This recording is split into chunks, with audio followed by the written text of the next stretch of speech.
fighting chance against school violence could be just an app away for school administrators and law enforcement.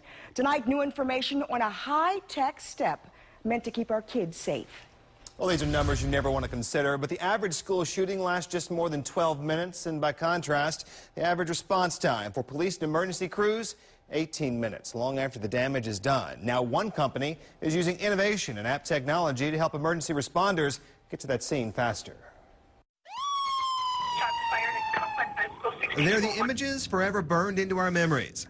Shooters taking out their rage on defenseless students, teachers, and staff at schools across the U.S. 911, what's the location of the emergency? Sandy Hook School. From Sandy Hook to Columbine to Perry Hall. It's a growing epidemic of school violence, no longer considered as if another school shooting would happen, but now a matter of when. From 1980 to 2010, fatal shootings in schools resulted in 297 killed. Additionally, in the past 3 decades, the number of fatal school shootings has increased from 30 in the 1980s to 78 in the first decade of the new century. It's scary, though. I mean, I remember sitting in my Jeep when the incident at Sandy Hook happened, just thinking, I've got to do something. I cried. Glenn Houston is with Guard 911, a company out of Illinois now trying to give law enforcement a fighting chance through new technology. On May 1st, Guard 911 introduced a smartphone app, SchoolGuard. Its intent? Serve as an alert beacon to teachers, administrators, and law enforcement in the event of an emergency, school violence, or an active school attack. Right now, in a lockdown situation, there is no method to communicate with teachers between the principal and the teachers. Because you can't go on the loudspeaker and say, hey, I think someone's coming through the school. The app offers speed dial capabilities to 911 in the event of an in-class emergency and a help button should a teacher need assistance. But the signature component of SchoolGuard, Houston says, involves the panic button. That allows them to hit this button in the event of an active shooter, which notifies all the teachers in the school where an incident's occurring. Also notifies any school within 5 miles that has the service that there's an incident, calls 911, and then also alerts the HERO network. That network of volunteer police officers and emergency responders is notified through a second app, HERO 911. Houston says notifications will be sent to those officers within a 10-mile radius of the school, regardless of jurisdiction. Our tool is meant to get law enforcement there faster. Houston says 4 schools in Illinois are currently using the SchoolGuard app, while 7,000 law enforcement officers have signed up for HERO 911.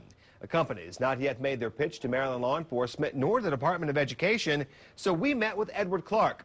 He's with the Maryland Center for School Safety and offered a critique of the concept and the growing technology.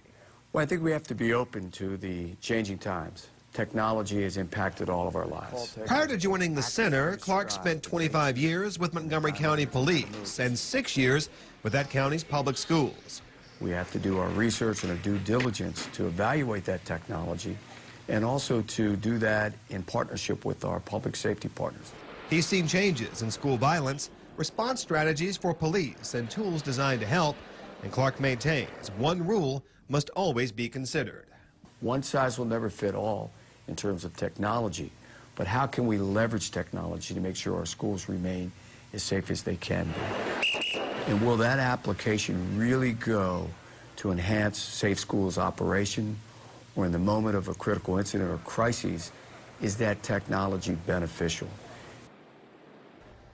And Edward Clark emphasizes even today the value of calling 911 to get critical information to responders as soon as possible. And it appears that's the direction SchoolGuard and HERO 911 is going. I spoke to Glenn Houston yesterday, and he says the introduction a week ago, that national rollout, well, one county in Indiana has already bought the service, funding it through monies already set aside for 911 services. Really a sign of the times, unfortunately. It is. Is it something that we're looking at here? Well, Maryland has not been made aware of this yet. They haven't been pitched yet. I mean, this is a business. We have to keep that in mind. Guard 911 is a business, but there is a nonprofit philanthropic side of it, part of the HERO network. Those monies made from the SchoolGuard app and how they work with that. Some of those monies will be used to buy bulletproof vests and canine vests and materials for those responders as they go to the scene. Okay, so what about false alarms and fraudulent alerts? All right, now this is something they've worked into with this. They talk about the fact that these are password-protected apps for those teachers. It would require a student to steal the phone and know the password to be able to get in and do it. Also important to remember with this, Kelly, once they're off school property, this no longer works. It's an internal network. Safeguards in place. All right. Thanks a lot, Charlie.